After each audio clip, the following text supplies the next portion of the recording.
जय हिंद। हम क्लास 12 का फिजिक्स पढ़ रहे हैं जिसमें हमारा चैप्टर चल रहा है विद्युत आवेश तथा क्षेत्र, इलेक्ट्रिक चार्ज एंड फील्ड। और आज हम इस लेक्चर में पढ़ेंगे गाउस के नियम के बारे में। गाउस ने क्या नियम दिया था, जिसको गाउस का नियम भी बोलते हैं, गाउस का नियम भी बोलते हैं। उन्होंने विद्युत फ्लक्स के संबंध में कुछ नियम दिया था। तो हमको गाउस का नियम समझने से पहले ये समझना पड़ेगा कि विद्युत फ्लक्स क्या होता है, इलेक्ट्रिक फ्लक्स होता क्या है। इसके बारे में पहले समझेंगे, तब जा करके हमको समझ में आएगा कि ये गाउस का नियम क्या है। तो चलिए पहले विद्युत फ्लक्स समझते हैं, विद्युत फ्लक्स क्या होता है। तो विद्युत फ्लक्स आपको अगर समझना है तो आपको हम बताए थे विद्युत क्षेत्र रेखाओं के बारे में। विद्युत क्षेत्र रेखाएं क्या होती हैं? तो विद्युत क्षेत्र रेखाएं हम बताए थे कि विद्युत क्षेत्र किसी आवेश के चारों तरफ क्या होता है, विद्युत क्षेत्र होता है। जैसे आप देखे होंगे गाँव में कुत्ते होते हैं सब, उनका कोई क्षेत्र होता है, एक क्षेत्र होता है, एक एरिया होता है। अगर उस एरिया में दूसरा बाहर से कोई कुत्ता आता है तो उसको भौंक भौंक के भगाने लगते हैं सब। उनका क्षेत्र है, उनके क्षेत्र में कोई दूसरा एंटर नहीं कर सकता, उनके एरिया में कोई दूसरा एंटर नहीं कर सकता। वैसे इस आवेश के चारों तरफ क्या होता है, क्षेत्र होता है, एक एरिया होता है। जिस एरिया में कोई अगर दूसरा आवेश आएगा तो उस पर बल लगने लगेगा, तो वही आवेश का क्षेत्र जो होता है विद्युत क्षेत्र कहलाता है। अब इस विद्युत क्षेत्र को हम कॉपी में कैसे दिखाएं, तो कॉपी में दिखाने के लिए हम क्या करते हैं, विद्युत क्षेत्र रेखाएं खींच देते हैं। ऐसे विद्युत क्षेत्र रेखाएं आवेश से खींच देते हैं, तो ये विद्युत क्षेत्र रेखाएं हो जाती हैं। ये क्या दर्शा रही हैं, विद्युत क्षेत्र को दर्शा रही हैं। एक्चुअल में ये रेखाएं नहीं होती हैं, बस हम कॉपी में बनाने के लिए इसे बना देते हैं, काल्पनिक रेखाएं होती हैं। तो ये क्या दर्शा रही हैं, विद्युत क्षेत्र को दर्शा रही हैं, जिसको हम ई से दिखाते हैं। ई से हम विद्युत क्षेत्र को प्रदर्शित करते हैं, ये हम बताए थे। तो ये विद्युत क्षेत्र रेखाएं क्या हैं, विद्युत क्षेत्र को दर्शा रही हैं, इलेक्ट्रिक फील्ड को दर्शा रही हैं। तो अब इसमें हम क्या करते हैं, कहते हैं कि जब एकांक क्षेत्रफल से गुजरने वाले विद्युत क्षेत्र रेखाओं की संख्या को क्या बोलते हैं, विद्युत फ्लक्स बोलते हैं। एकांक क्षेत्रफल के लंबवत गुजरने वाले विद्युत क्षेत्र रेखाओं की संख्या को क्या बोलते हैं, विद्युत फ्लक्स बोलते हैं। अब ये एकांक क्षेत्रफल क्या है, लंबवत क्या, मतलब इसका कोई समझ में नहीं आ रहा है। देखिए क्या होता है एकांक क्षेत्रफल का मतलब कि वो 1 मीटर स्क्वायर एरिया होना चाहिए। क्षेत्रफल पहले समझिए, क्षेत्रफल ये है प्लेन, कोई प्लेन, ये एरिया हो गया क्षेत्रफल। जैसे लंबाई होता है, ये इतना लंबा है, वैसे ये एरिया कितना कवर कर रहा है, कितना क्षेत्रफल है, तो कितना एरिया है, ठीक। तो ये क्षेत्रफल हो गया। अब ये क्षेत्रफल जो होना चाहिए एकांक होना चाहिए। एकांक का मतलब क्या होता है, एकांक क्षेत्रफल का मतलब होता है कि 1 मीटर स्क्वायर और या तो 1 सेंटीमीटर स्क्वायर, कोई भी यूनिट हो, एकांक होना चाहिए। मतलब कि लंबाई भी 1 मीटर होनी चाहिए, चौड़ाई भी 1 मीटर होनी चाहिए, या लंबाई 1 सेंटीमीटर तो चौड़ाई भी 1 सेंटीमीटर। तो ऐसा क्षेत्रफल जिसमें लंबाई और चौड़ाई एकांक हो, मतलब 1 सेंटीमीटर, 1 मीटर, 1 फीट, 1 इंच, कैसा भी हो लेकिन एकांक हो, तो उस क्षेत्रफल को हम बोलते हैं एकांक क्षेत्रफल, यानी यूनिट एरिया बोलते हैं, यूनिट एरिया ऐसे बोल सकते हैं। अब इस क्षेत्रफल के लंबवत का मतलब देखिए, एकांक क्षेत्रफल ले लिए। अब इस क्षेत्रफल के लंबवत, ये विद्युत क्षेत्र रेखा है, मान लीजिए ये विद्युत क्षेत्र रेखा है। लंबवत का मतलब ऐसे एकदम क्षेत्रफल से लंबवत खड़ा गुजरना चाहिए ये रेखा, तो ये क्या कहलाएगा, विद्युत फ्लक्स कहलाएगा। तो इसकी संख्या, ये क्षेत्रफल के लंबवत गुजरने वाले विद्युत रेखाओं की संख्या को, विद्युत क्षेत्र रेखाओं की संख्या क्या बोलते हैं, विद्युत फ्लक्स बोलते हैं। तो यहाँ पे हम परिभाषा लिखते हैं कि एकांक क्षेत्रफल के लंबवत गुजरने वाली विद्युत क्षेत्र रेखाओं की संख्या को विद्युत फ्लक्स बोलते हैं। इसे फाई ई से दर्शाते हैं। देखिए इसे फाई ई से क्यों दर्शाते हैं, कहीं अभी आता है आपको चुंबकीय फ्लक्स भी आता है और विद्युत फ्लक्स भी आता है, तो उसमें कन्फ्यूजन ना हो। फाई का मतलब होता है फ्लक्स, लेकिन ये कौन सा फ्लक्स है, मैग्नेटिक होगा तो यहाँ पे एम लगा देंगे, और अगर इलेक्ट्रिक फ्लक्स है तो ई लगा देते हैं। इलेक्ट्रिक फ्लक्स का मतलब विद्युत फ्लक्स, तो इलेक्ट्रिक फ्लक्स, विद्युत फ्लक्स ये है, फाई इसे दर्शाते हैं। हम क्या बोले, ये विद्युत फ्लक्स क्या होता है, तो एकांक क्षेत्रफल के लंबवत गुजरने वाला, लंबवत का मतलब ऐसे इससे 90 डिग्री का कोण बनाते हुए कोई रेखा गुजर गई, विद्युत क्षेत्र रेखा, ये कोई 90 डिग्री का कोण बनाते हुए दूसरी विद्युत क्षेत्र रेखा गुजर गई, ये तीसरी विद्युत क्षेत्र रेखा कोई 90 डिग्री का कोण बनाते हुए गुजर गई। तो ये क्या हो गया कि ऐसे ये क्षेत्रफल ऐसे, एक्चुअल में ये विद्युत क्षेत्र रेखा ऐसे गुजरी हैं सब, ठीक, ऐसे तो लंबवत गुजरी हैं। तो विद्युत क्षेत्र रेखाएं जो एकांक क्षेत्रफल के लंबवत गुजरती हैं उनकी संख्या को 1 2 3, संख्या कितना है 3, तो इनकी संख्या क्या बोलते हैं, विद्युत फ्लक्स बोलते हैं, यानी इलेक्ट्रिक फ्लक्स। तो 3 इसमें इलेक्ट्रिक फ्लक्स आ गया। वैसे इसको मापने के लिए हम एक फार्मूला बनाते हैं जिसको हम फाई ई बराबर लिखते हैं, फाई ई बराबर ई इंटू ए कॉस थीटा, ई इंटू ए कॉस थीटा। ये कहाँ से आता है अभी हम आपको समझाएंगे इसके बारे में। अभी समझिए कि क्या होता है विद्युत फ्लक्स। विद्युत फ्लक्स एकांक क्षेत्रफल के लंबवत गुजरने वाले विद्युत क्षेत्र रेखाओं की संख्या को हम क्या बोलते हैं, विद्युत फ्लक्स बोलते हैं। ये क्षेत्रफल मान लीजिए हो गया, इसके लंबवत एकांक क्षेत्रफल हो गया, मान लीजिए इसका 1 मीटर चौड़ा है, 1 मीटर लंबा है। इस एकांक क्षेत्रफल से गुजरने वाले विद्युत क्षेत्र रेखाओं की संख्या जितनी होगी वही विद्युत फ्लक्स कहलाएगा, इलेक्ट्रिक फ्लक्स कहलाएगा। ठीक, तो ये इलेक्ट्रिक फ्लक्स हो गया। अब ये फार्मूला कहाँ से आता है, फार्मूला ये कहाँ से आता है, अभी हम आपको बताए हैं कि ये विद्युत क्षेत्र रेखाएं जो हैं और कुछ नहीं, विद्युत क्षेत्र को दर्शाती हैं। विद्युत क्षेत्र का मतलब ई को दर्शाती हैं, ई से हम विद्युत क्षेत्र को दर्शाते हैं। तो ये ई वेक्टर को यानी कि विद्युत क्षेत्र को दर्शाती हैं। जितना घना होंगे विद्युत क्षेत्र का मान उतना ज़्यादा होगा। ये हम विद्युत क्षेत्र रेखाओं के गुण पढ़ा रहे थे तब आपको बताए थे। तो ये विद्युत क्षेत्र रेखा है, उसके परिमाण को भी, विद्युत क्षेत्र के परिमाण को भी और दिशा को भी दिखाती हैं। परिमाण मतलब जितना घना होगा विद्युत क्षेत्र का मान उतना ज़्यादा होगा, तो ये परिमाण हो गया। और दिशा, ये तीर जैसे लगा हुआ विद्युत क्षेत्र की दिशा वैसे ही होगी, ये हम आपको बताए हुए हैं। तो ये विद्युत क्षेत्र रेखाएं क्या दर्शाती हैं, विद्युत क्षेत्र को ही दर्शाती हैं, वास्तविक विद्युत क्षेत्र को।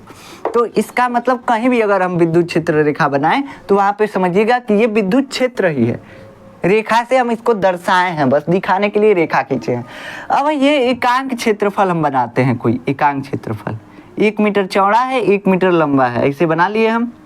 ये एकांक क्षेत्रफल हो गया। अब इस क्षेत्रफल से लंबवत एक हम विद्युत क्षेत्र रेखा गुजार रहे हैं। क्यों एक ही गुजार रहे हैं अभी बताएंगे। मान लीजिए एक विद्युत क्षेत्र रेखा ऐसे गया और यहाँ से ऐसे निकला, विद्युत क्षेत्र रेखा यहाँ से ऐसे निकला, ठीक। और एक चीज होता है एरिया वेक्टर। एरिया वेक्टर क्या होता है, यानी कि क्षेत्रफल सदिश।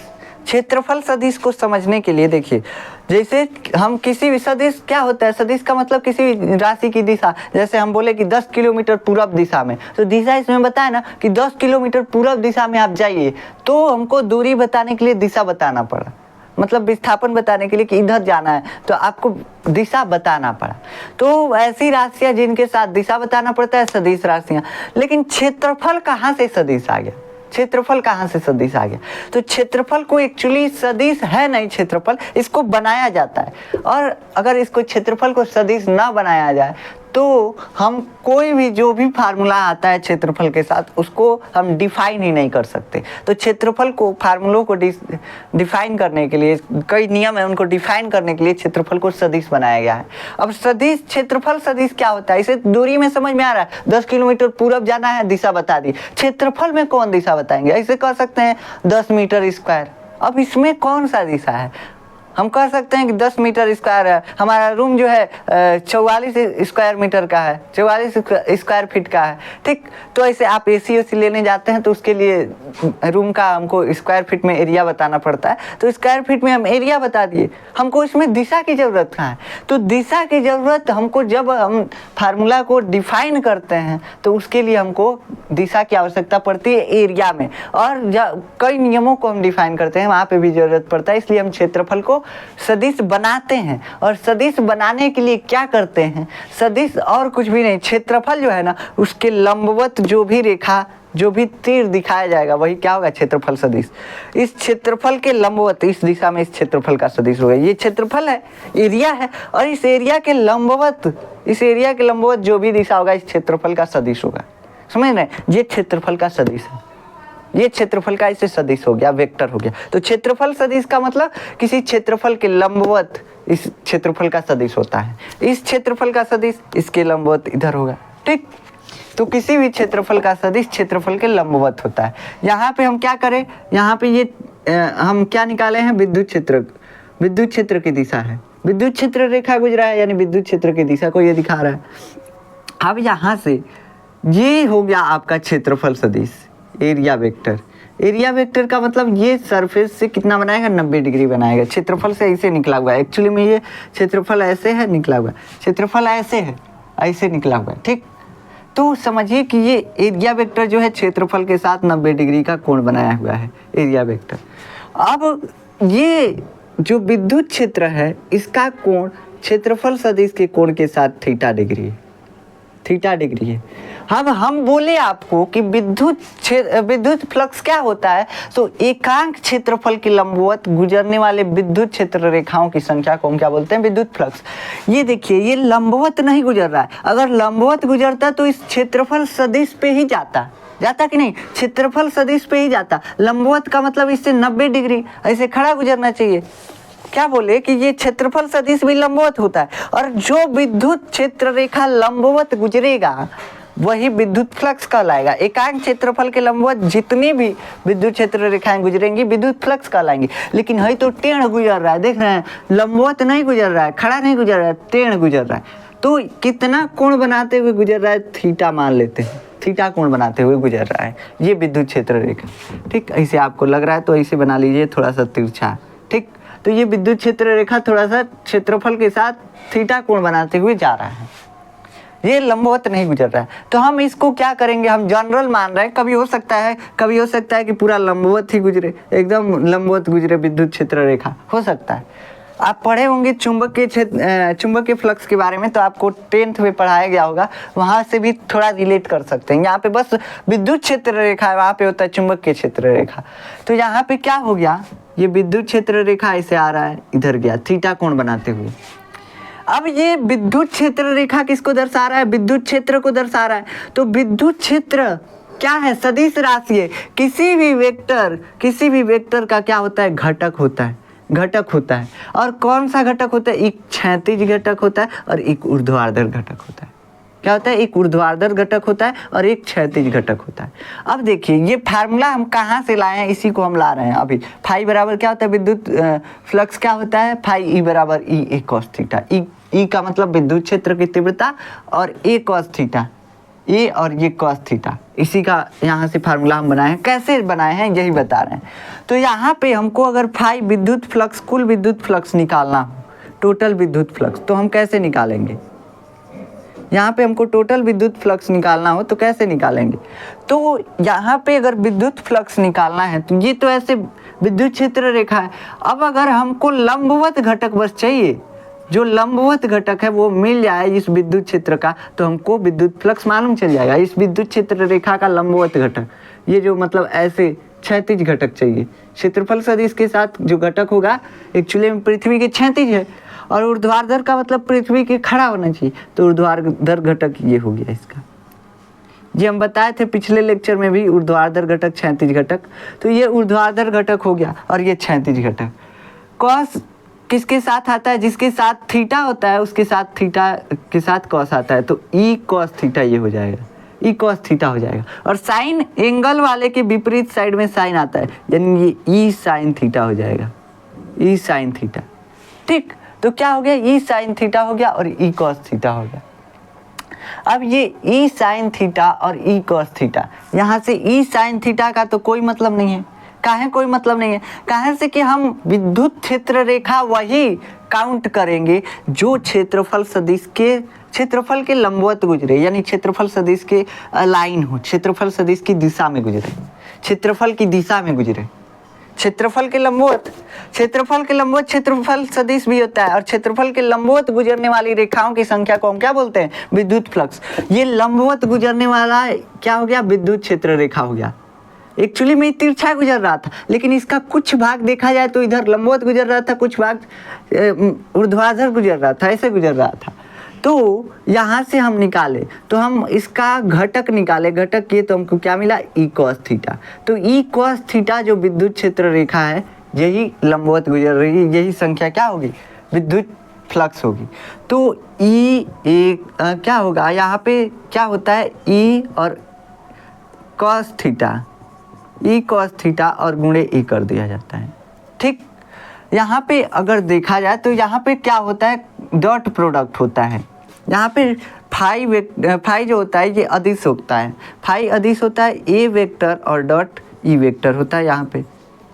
दो वेक्टर का जब डॉट प्रोडक्ट किया जाता है तो क्या मिलता है हमको, अदिश राशि मिलता है, डॉट प्रोडक्ट। और डॉट प्रोडक्ट में क्या मिलता है, डॉट प्रोडक्ट में हमको मिलता है, अगर इसको डॉट में करेंगे तो क्या मिलेगा हमको मिलेगा ई ए कॉस थीटा, ई ए कॉस थीटा। समझ रहे हैं, इसको ऐसे भी लिखा जाता है ई ए कॉस थीटा को। अब यहाँ से हम कहें कि फाई जो होता है, क्या होता है, फाई जो होता है कुछ नहीं होता है क्षेत्रफल, और ऐसे निकालते हैं हम फाई को, तो क्या करते हैं, फाई को निकालने के लिए हम क्या करते हैं, क्षेत्रफल में विद्युत क्षेत्र रेखाओं की संख्या का गुणा कर देते हैं तो निकल जाता है A into E cos theta, E cos theta. ठीक, तो यही होता है विद्युत क्षेत्र, विद्युत फ्लक्स। विद्युत फ्लक्स क्या होता है, तो एकांक क्षेत्रफल के लंबवत गुजरने वाले विद्युत क्षेत्र रेखाओं की संख्या को, ये क्षेत्रफल हो गया, एकांक हो गया, एकांक क्षेत्रफल के लंबवत। देखिए अब यहाँ पे हम ए क्यों लिखे हैं, ए क्यों लिखे हैं, देखिए एकांक क्षेत्रफल के लंबवत हम गुजरने वाले विद्युत क्षेत्र रेखाओं की संख्या को ई कॉस थीटा मान लिए हैं, और ए इसलिए लिखे हैं, एकांक अगर मान लीजिए कि ई रहता, ई कॉस थीटा, ये क्या हो गया, एकांक क्षेत्रफल के लंबवत हो गया। हम कहे कि ये क्षेत्रफल जो है एकांक नहीं है, एकांक नहीं है, 1 मीटर स्क्वायर नहीं है ना, 1 सेंटीमीटर स्क्वायर है, तब क्या करेंगे, अभी तक तो ई कॉस थीटा का दे रहे थे, ई कॉस थीटा बराबर फाई, मतलब ई कॉस थीटा यही एक जो गुजर रहा था विद्युत क्षेत्र रेखा, यही एक गुजर रहा था विद्युत क्षेत्र रेखा। विद्युत क्षेत्र रेखा का मतलब कि विद्युत क्षेत्र, और विद्युत क्षेत्र की तीव्रता का मान इतना आ गया। तो विद्युत क्षेत्र की तीव्रता का मान जो लंबवत गुजर रहा है वो कितना हो गया, ई कॉस थीटा। एक्चुअल में देखा जाए तो रेखा की संख्या नहीं है, एक्चुअल में देखा जाए तो विद्युत क्षेत्र रेखा की संख्या नहीं है, ये विद्युत क्षेत्र का मान है जो विद्युत क्षेत्र क्षेत्रफल के लंबवत गुजर रहा है। लेकिन परिभाषा क्या बनाया गया कि एकांक क्षेत्रफल के लंबवत गुजरने वाले विद्युत क्षेत्र रेखाओं की संख्या को विद्युत फ्लक्स।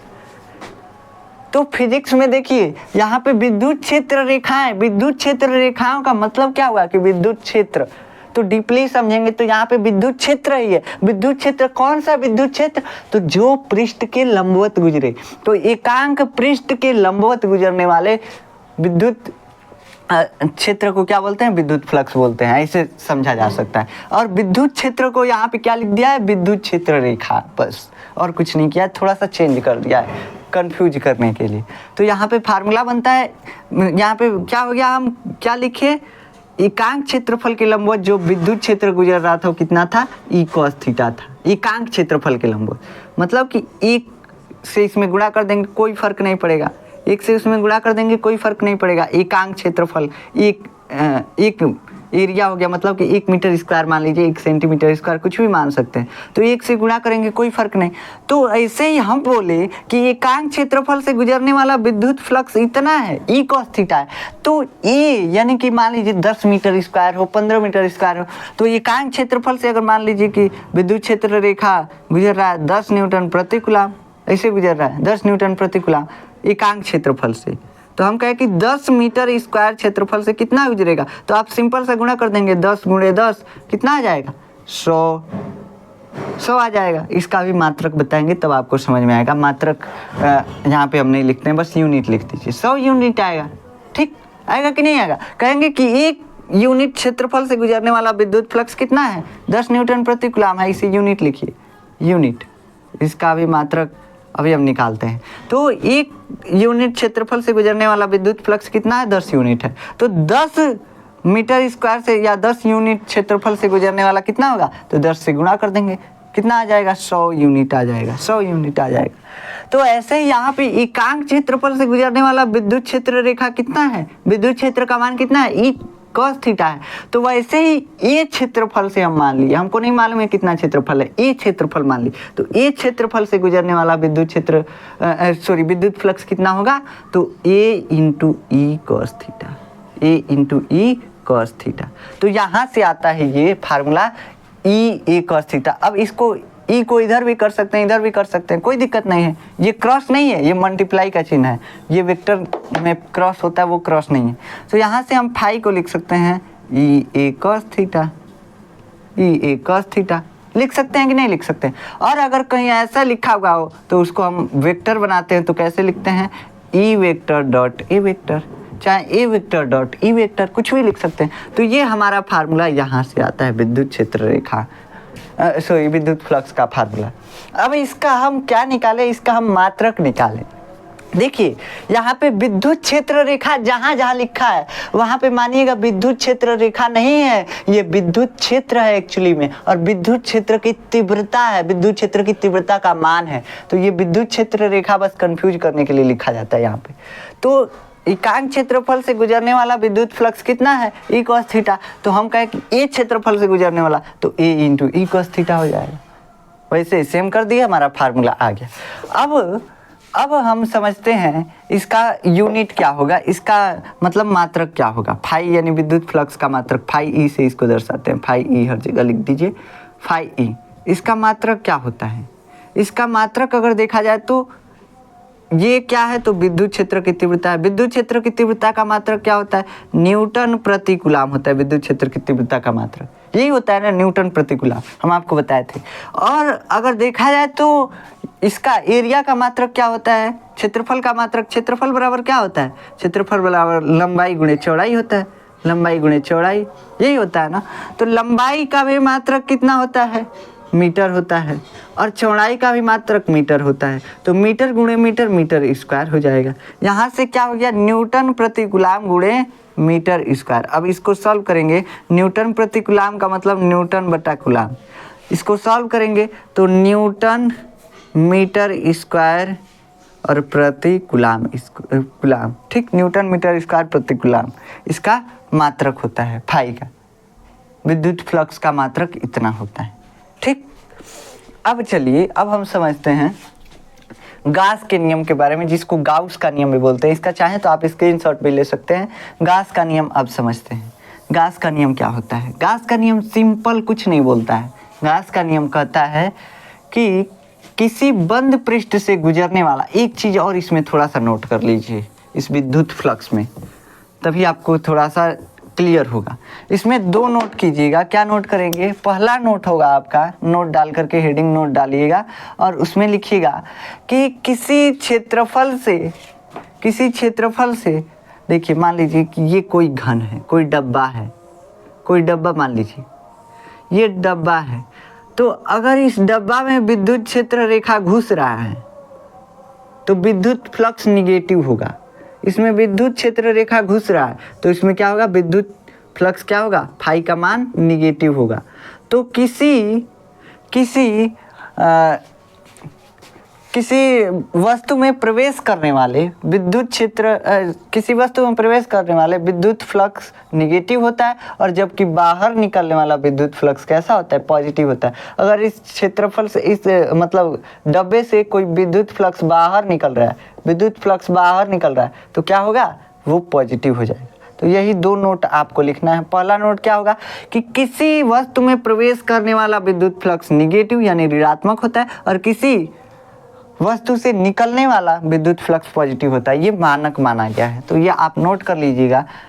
जैसे आप कहेंगे कि एक्स वाई अक्ष होता है, एक्स वाई अक्ष में इधर होता है प्लस, एक्स में इधर प्लस होता है, इधर माइनस होता है, और इधर वाई में प्लस होता है, इधर माइनस होता है। कहेंगे काहे माना गया है, तो हम नहीं बता पाएंगे। हम मानक मान लिए हैं, एक मानक मान लिया गया है ताकि हम डिसाइड कर सकें जब भी क्वेश्चन सॉल्व करें।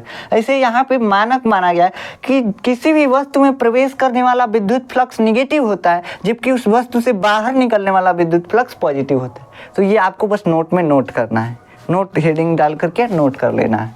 ये मानक माना गया है। अब गॉस का नियम समझते हैं। गॉस का नियम क्या कहता है, गॉस थ्योरम जिसको बोलते हैं। गॉस का नियम कहता है कि किसी बंद सरफेस से, किसी बंद क्षेत्रफल से गुजरने वाला कुल विद्युत फ्लक्स, किसी बंद क्षेत्रफल से निकलने वाला कुल विद्युत फ्लक्स क्या होता है, उस क्षेत्रफल से बद्ध आवेश का 1/ε गुना होता है। और यहाँ पे क्षेत्रफल को बोला जाता है पृष्ठ। गास के नियम को जब हम लिखते हैं तो वहाँ पे बोला जाता है पृष्ठ। अब देखिए, पृष्ठ का मतलब पेज होता है। पेज एगो क्षेत्रफल है। पेज का कोनो मोटाई होता है नहीं, मतलब कि उसका मोटाई नहीं है। तो 2D में है, 2D में क्या होता है, क्षेत्रफल ही होता है। यहाँ पे देखा जाए ये क्षेत्रफल ही है, समझ रहे हैं। तो क्षेत्रफल को हम बोल देते हैं पृष्ठ। पृष्ठ का मतलब कि क्षेत्रफल। तो यहाँ पे गास का नियम यहाँ से लिखा जाता है।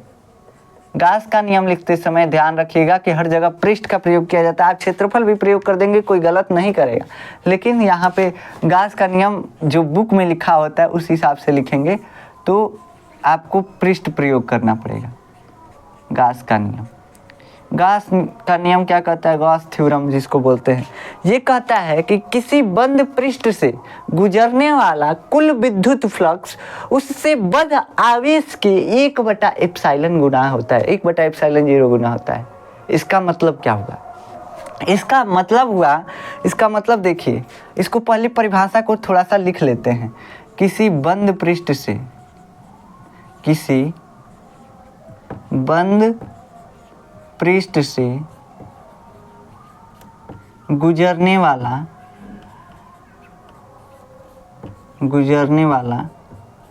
कुल विद्युत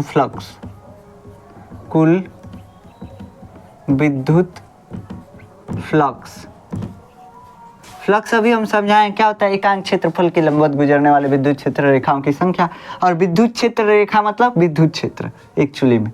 तो विद्युत फ्लक्स क्या होता है?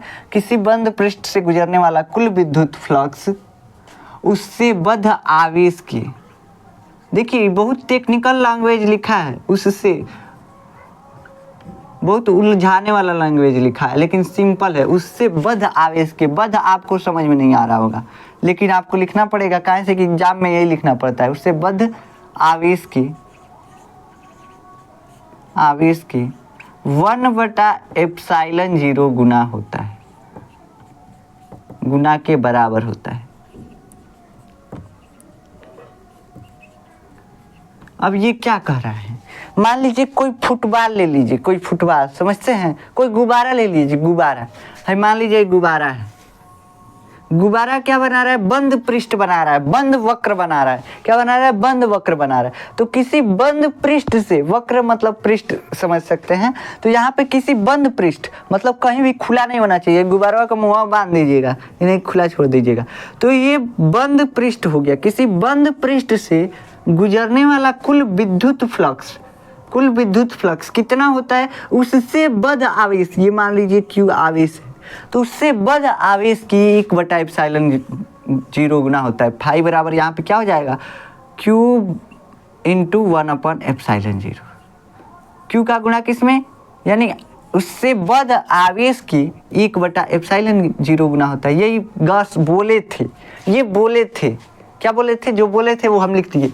बोले क्या थे कि किसी बंद पृष्ठ से गुजरने वाला कुल विद्युत फ्लक्स उससे बद्ध आवेश की 1/ε0 गुना होता है।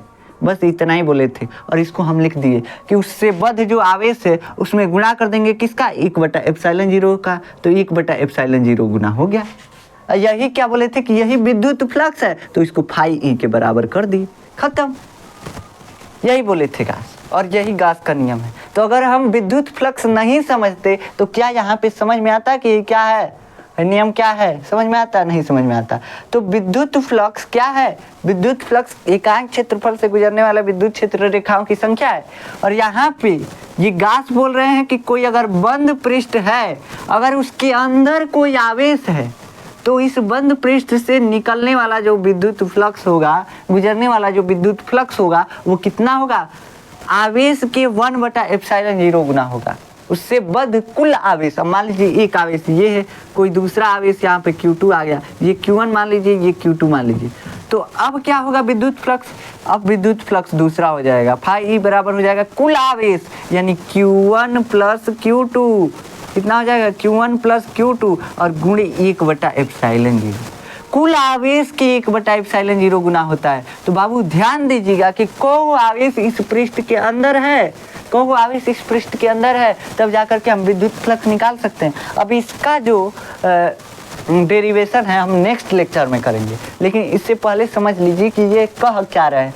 ये कह रहे हैं, गास जो है वैज्ञानिक हैं, कह रहे हैं कि अगर हमको विद्युत फ्लक्स निकालना है तो इतना झमेला नहीं करना है, फाई ई बराबर ई cos थीटा नहीं लगाएंगे, ई cos थीटा नहीं लगाएंगे। हम क्या करेंगे? हम सिंपल सा, अगर कोई आवेश है तो उसके चारों तरफ हम एक काल्पनिक गासियन पृष्ठ खींच देंगे, काल्पनिक गासियन बंद पृष्ठ खींच देंगे। अब ये काल्पनिक गासियन बंद पृष्ठ क्या है समझिए।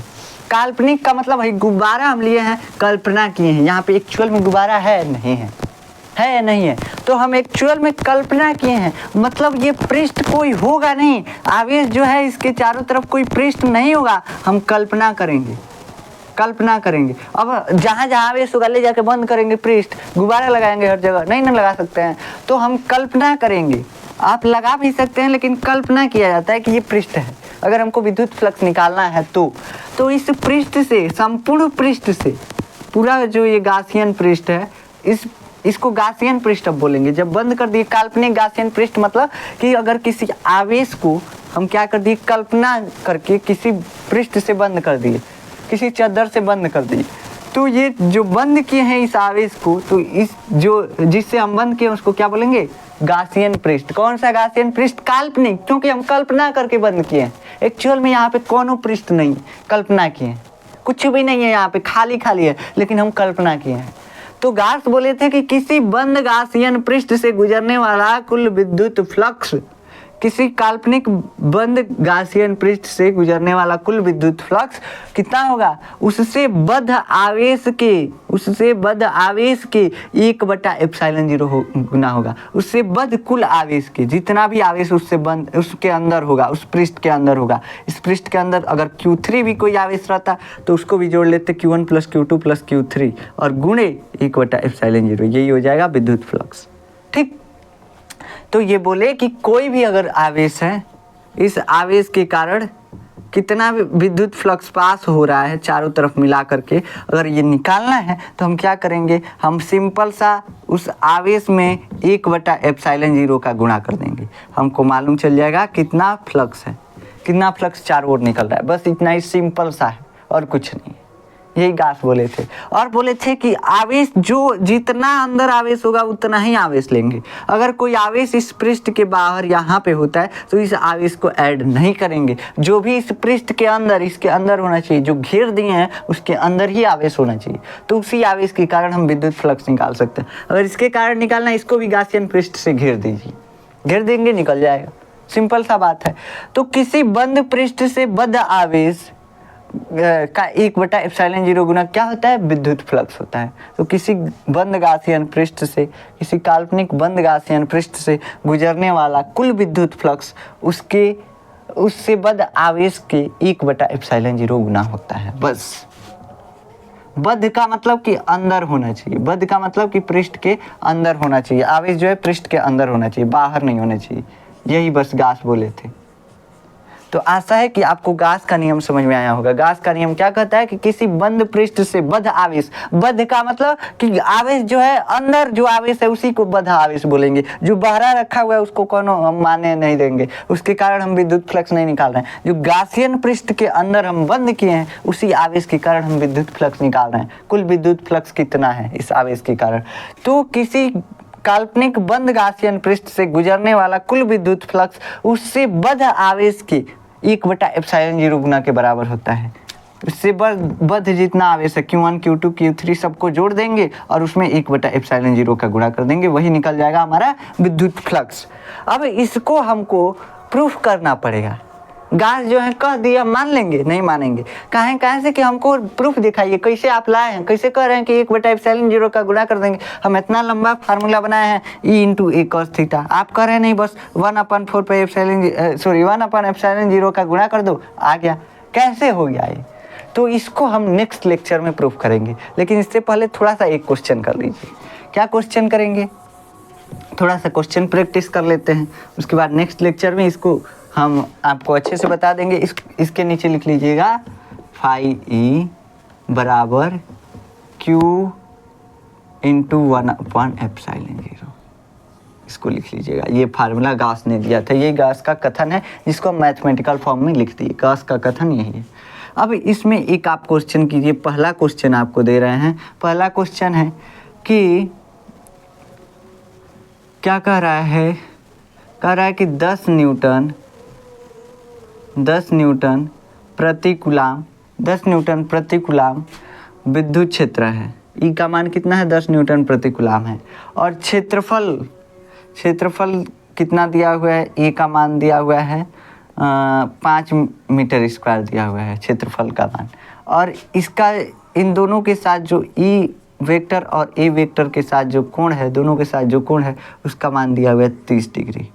तो विद्युत फ्लक्स निकालना है, फाई ई निकालना है। क्या क्या कह रहा है कि एक क्षेत्रफल है, कोई क्षेत्रफल है, इस क्षेत्रफल सदिश का इधर वेक्टर है, क्षेत्रफल सदिश ए है इधर, और ये जो निकल रहा है विद्युत क्षेत्र की दिशा क्या है, इससे 30 डिग्री है, मतलब क्षेत्रफल सदिश से 30 डिग्री का कोण बना रहा है विद्युत क्षेत्र की दिशा। तो हमको निकालना है फाई, इस क्षेत्रफल से निकलने वाला कुल विद्युत फ्लक्स। कैसे निकालेंगे, तो फाई बराबर होता है ई ए कॉस थीटा, हमको मालूम है, हम यही फार्मूला लगाएंगे। फाई ई बराबर क्या हो जाएगा, ई का मान रखिए, ई का मान 10 गुणे ये एरिया कितना दिया हुआ है, ई का मान 5 दिया हुआ है, और गुणे कॉस थीटा, कॉस 30 डिग्री यहाँ पे रख दीजिए, 5 50 हो गया, और गुणे कॉस 30 का मान कितना होता है, √3/2, √3/2। आप टेबल याद किए होंगे तो आपको याद होगा, 2 से कट जाएगा 25 बार में, 25√3 आ गया, 25√3 क्या इसको लिखते हैं, तो न्यूटन मीटर स्क्वायर प्रति कूलम। ठीक, न्यूटन मीटर स्क्वायर प्रति कूलम। तो ये हो गया क्या आपका, ये आपका हो गया विद्युत फ्लक्स का मान, फाई का मान, ये विद्युत फ्लक्स फाई का मान हो गया। अब आपको गास के नियम से पूछ दे कि अगर कोई आवेश है, इसमें तो हमको विद्युत क्षेत्र की ज़रूरत पड़ रही, बहुत चीज़ों की ज़रूरत पड़ रही। हम कहें कि कोई 10 कूलाम का आवेश है, 10 कूलाम का कोई आवेश है, इसको किसी गासियन पृष्ठ से बंद किया गया है, इससे विद्युत फ्लक्स, कुल विद्युत फ्लक्स निकालिए, इस 10 कूलाम के आवेश से निकलने वाला कुल विद्युत फ्लक्स निकालिए। तो इसको क्या करेंगे, पहले गासियन पृष्ठ से बंद कर देंगे, बंद कर दिए, कोनो मतलब नहीं, ये काल्पनिक पृष्ठ है, बंद कर दिए, घेर दिए, अब इसको पूरा ढक दिए। अब क्या किए, आप जानते हैं कि फाई बराबर गास के हिसाब से क्या होता है, फाई ई बराबर होता है Q × 1/ε0, यही होता है ना। तो इसी हिसाब से आप निकाल लेंगे, फाई ई बराबर क्या हो जाएगा, Q कितना है, तो 10 कूलाम है, और गुणे 1/ε0, 1/ε0, ε0 का मान बताए थे 8.85 × 10⁻⁻12, यही बताए थे, यहाँ पे मान रख दीजिए 8.85 × 10⁻⁻12, ε0 का मान रख दिए। फाई ई बराबर कितना आया, तो यहाँ से आप 10 के पावर 12 को ऊपर ले जाएंगे, यहाँ पे 10 का पावर 1 है, ऊपर ले जाएंगे, माइनस में पावर है, ऊपर जाएगा प्लस में हो जाएगा, 10 का पावर 12, 10 का पावर 12 और 1 10 का पावर 13, 10 का पावर 13 और बटा में 8.85 रह गया। अब इसको आप सॉल्व कर लेंगे तो आपका आ जाएगा जो विद्युत फ्लक्स का मान है, इस 10 कूलाम के आवेश के कारण कितना कुल विद्युत फ्लक्स होगा उसका मान निकाल लेंगे आप। ठीक, तो आशा है कि आपको ये लेक्चर समझ में आया होगा। आप इसको हल कर लीजिएगा, इसका मात्रक न्यूटन मीटर स्क्वायर प्रति कूलम, इसका मात्रक लगा लीजिएगा। ठीक, तो आशा है कि आप ये समझे होंगे इस लेक्चर को। अब हम नेक्स्ट लेक्चर में गास के नियम का सत्यापन करेंगे कि गास जो कर रहे हैं वो सही है कि नहीं है, तो इसको हम नेक्स्ट लेक्चर में पढ़ेंगे, क्योंकि इस लेक्चर में देखेंगे बहुत लंबा लेक्चर हो जाएगा, अभी ज़्यादा ही लंबा ही हो गया, तो इसलिए हम इसको नेक्स्ट लेक्चर में पढ़ेंगे। इसका नोट्स अगर आपको चाहिए तो आप जाकर देखेंगे, डिस्क्रिप्शन में आपको नोट्स का लिंक मिल जाएगा, आप जाकर के वहाँ से नोट्स डाउनलोड कर सकते हैं। लेकिन आप नोट्स अपने मन से ही तैयार कीजिए, जो भी नोट्स मिलेंगे आपको शॉर्ट नोट्स मिलेंगे, एक भी क्वेश्चन नहीं मिलेंगे, कहीं कहीं फार्मूले जो होंगे जो इम्पोर्टेंट नहीं होंगे वो भी नहीं मिलेंगे। तो जो आप नोट्स बनाएंगे वो प्रॉपरली नोट रहेगा, मतलब कि जो हम पढ़ाए रहेंगे, एडवांस जो पढ़ाए हैं सारा रहेगा उसमें, और जो हम नोट्स देंगे उसमें बस बोर्ड के कंटेंट रहेंगे और कोई चीज़ नहीं रहेगा। तो आप कोशिश कीजिए कि अपने मन से बनाएं। अपने मन से बनाने पे क्या होता है, अपने मन से बनाने पे ये होता है कि आप अच्छे से तैयारी भी करेंगे, जो पढ़े होंगे वो याद भी होता जाएगा, याद हो रहा है यहाँ पे भी, लेकिन अगर आप एक बार और लिख देंगे तो हमेशा के लिए याद हो जाएगा। तो आशा है कि आप इन बातों को समझेंगे। मिलते हैं नेक्स्ट लेक्चर में, तब तक के लिए जय हिंद।